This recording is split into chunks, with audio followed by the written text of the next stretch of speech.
If you're suffering from heel pain or plantar fasciitis and you feel like you've tried all the basic treatments and exercises but still haven't got the results you're looking for, or if you've completed my level 1 series successfully and you're ready to take it to the next level and add on those missing pieces that are often missing in typical treatment programs for plantar fasciitis, then this video is for you.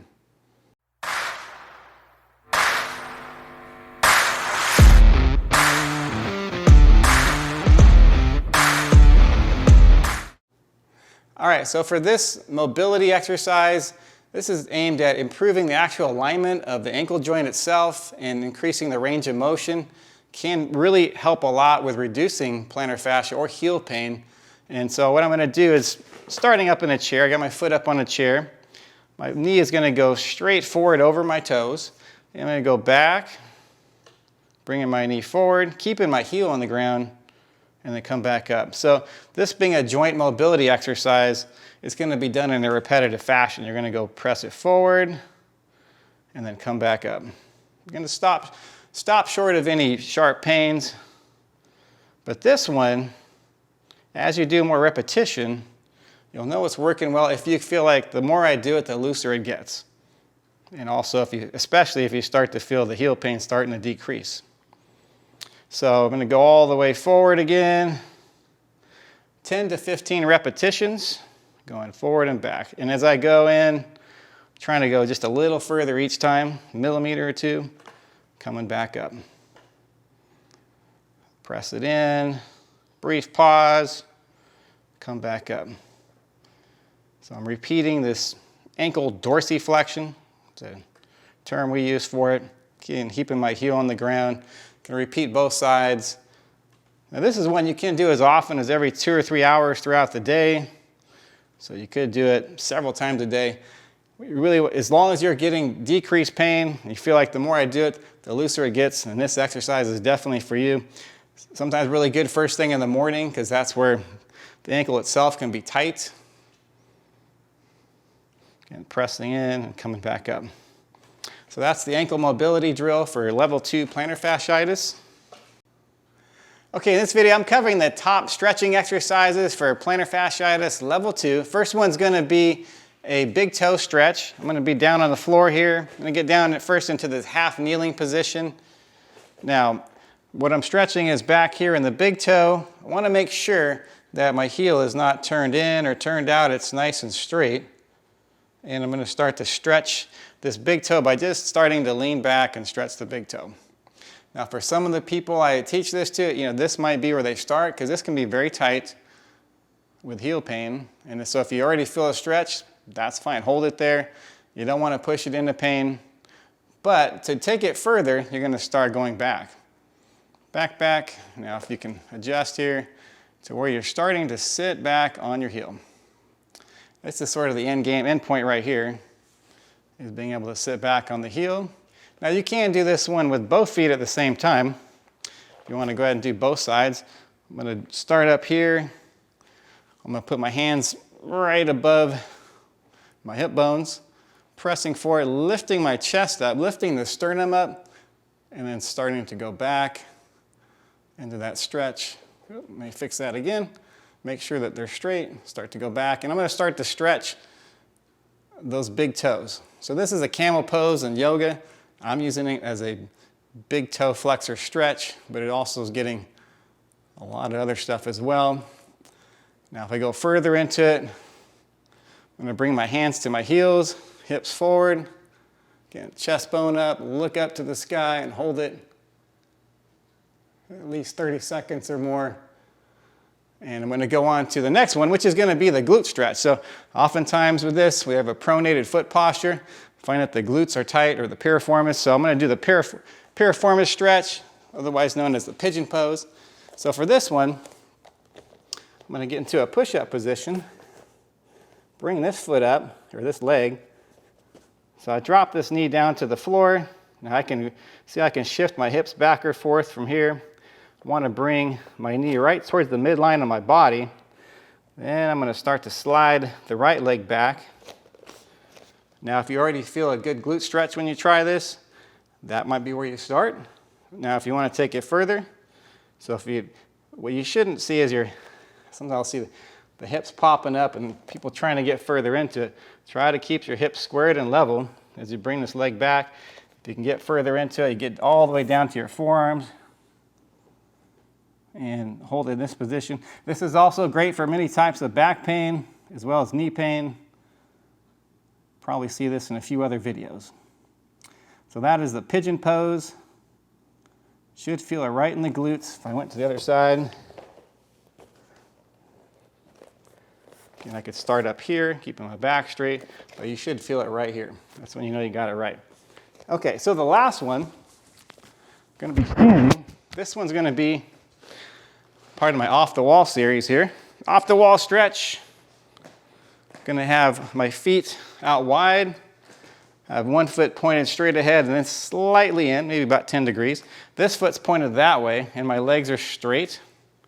I'm going to have my arms out straight. Again, this looks like a triangle, but I'm using it for creating an arch. So I'm going to reach forward 1 or 2 inches and start to come down. And as I'm bringing this arm down, this arm's coming up, trying to keep a straight line. Now you can grasp your tibia, your lower leg, anywhere below the knee, depending on how flexible you are. And you start to look up. Now I like to do this one on the wall because I can see if I'm coming out. So one of the things this stretch does is it works on thoracic rotation, which is one of those missing pieces often for this condition. So if you find out you can't do it, you try to go up here. You want to keep your arm close to the wall. Now that means if you have to come up here, that's fine. If you can go further, that's great.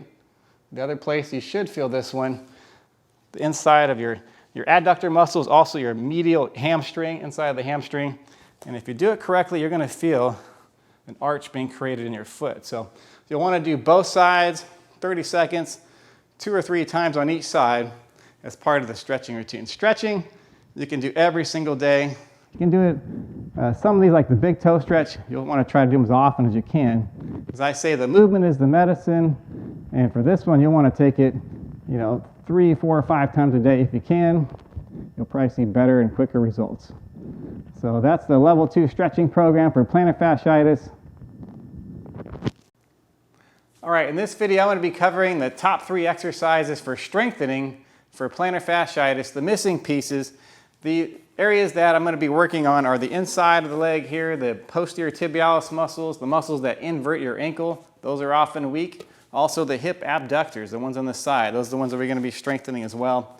Typically find those to be weak in the clinic. So first one, I'm not going to get to the ball just yet, but we're going to have a ball here in a second. You're going to put your feet together and you're going to invert your foot, pressing your heels close together and coming back out. You want to hold it for 3 to 5 seconds, come back out, and do 3 sets. Of all these, you're going to be doing 3 sets, 10 to 15 repetitions, working your way up. You'll do it 3 times a week. If you're working pretty hard, you don't need to do these every day necessarily. Now, you can do add-ons with this. So I could get a ball. You could use a tennis ball maybe, or this is just a playground ball. Position it between the feet, and you're going to press it in, give it a little bit of resistance, come back out. Press it in, come back out. You can also add a band. I'll bring my knees close together, get a TheraBand, bring my knees out, so I'm going to strengthen the hip abductors while I'm squeezing in here. Get all of them at one time. So this is one of those that kind of hits everything at one time. If you want to just save a little time and do 2 strengthening exercises at one time, this is one way to do it. All right. So from that one, we're going to move on to a calf raise where grab this chair. And I'm going to take this ball. Again, I could use a different ball. It could be a tennis ball. Place it between my heels. And I'm going to squeeze it together So I'm trying to bring my feet together, trying to squeeze in together while my feet are pointed straight ahead. And I'm going to do a calf raise. So trying to keep my body up straight, up and down. Again, 3 sets of 10 to 15. And if you've never done this one, you will feel the burn, feel the fatigue in that posterior tibialis muscle as you're squeezing it together and coming up at the same time. So it's double leg calf raise with the added ball squeeze. For the last one, we're just going to work on the hip. And as I was saying, hip abductors, typically weak with this. You'll want to strengthen those. Now I'm going to start lying on my side. And usually have this leg out a little bit bent so I can get some stability. One of the common mistakes I see with this, people tend to lean back, especially as you get tired. These hip flexors are a lot stronger typically. You don't want to do that. You want to stay right on your side so you feel it right here on top in this hip abductor muscle. This one's going to be a hip circle. So I'm going to make little circles. I usually start with small ones and work to bigger ones. 10 to 15 one direction, switch directions. 10 to 15 the other. Don't go too quick. Don't make it easy. And also important, when you do the circle, you don't want to be out here. You want to be back here. And when you go back, you're actually trying to get a little hip extension too, bringing this leg back behind you. An important piece. So you do both sides, 3 sets, 10 to 15 reps for the strengthening exercises, level 2 for plantar fasciitis. All right, guys, that is the level 2 video for fixing your plantar fasciitis and heel pain. I hope you enjoyed it. Please like and subscribe. I'll be bringing you more content on a regular basis.